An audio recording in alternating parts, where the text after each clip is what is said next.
After all this, I saw another angel come down from heaven with great authority, and the earth grew bright with his splendor. He gave a mighty shout.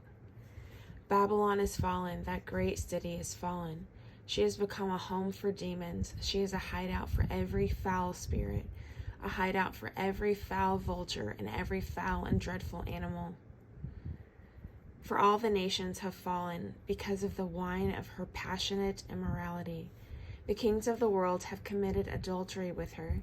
Because of her desires for extravagant luxury, the merchants of the world have grown rich. Then I heard another voice calling from heaven, "Come away from her, my people. Do not take part in her sins, or you will be punished with her. For her sins are piled as high as heaven, and God remembers her evil deeds. Do to her as she has done to others. Double her penalty for all her evil deeds.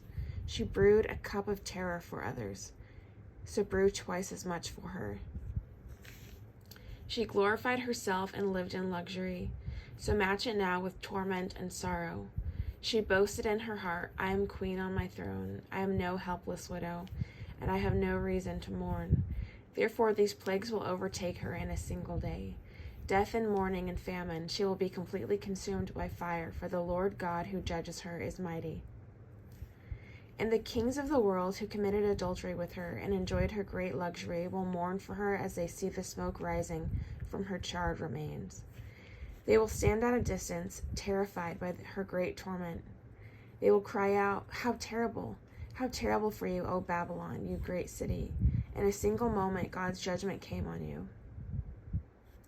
The merchants of the world will weep and mourn for her, for there is no one left to buy their goods. She bought great quantities of gold, silver, jewels, and pearls, fine linen, purple, silk, and scarlet cloth, things made of fragrant thyine wood, ivory goods, and objects made of expensive wood and bronze, iron, and marble.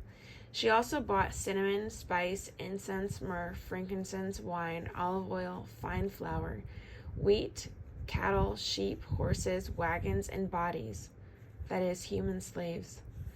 The fancy things you loved so much are gone, they cry. All your luxuries and splendors are gone forever, never to be yours again.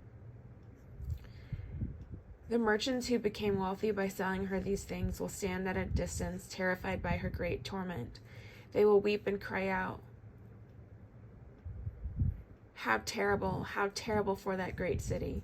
She was clothed in finest purple and scarlet linens, decked out with gold and precious stones and pearls. In a single moment, all the wealth of the city is gone, and all the captains of the merchant ships and their passengers and sailors and crews will stand at a distance. They will cry out as they watch the smoke ascend, and they will say, 'Where is there another city as great as this?' And they will weep and throw dust on their heads to show their grief, and they will cry out,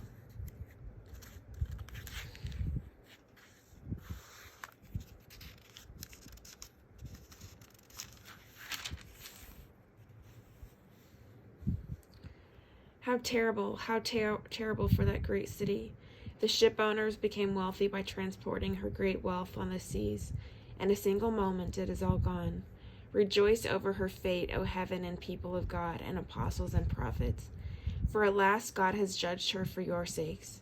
Then a mighty angel picked up a boulder the size of a huge millstone.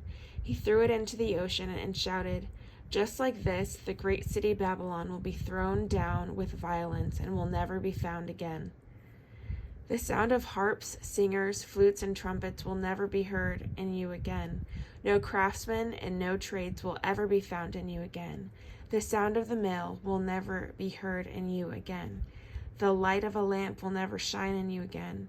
The happy voices of brides and grooms will never be heard in you again. For your merchants were the greatest in the world, and you deceived the nations with your sorceries. In your streets flowed the blood of the prophets and of God's holy people, and the blood of people slaughtered all over the world."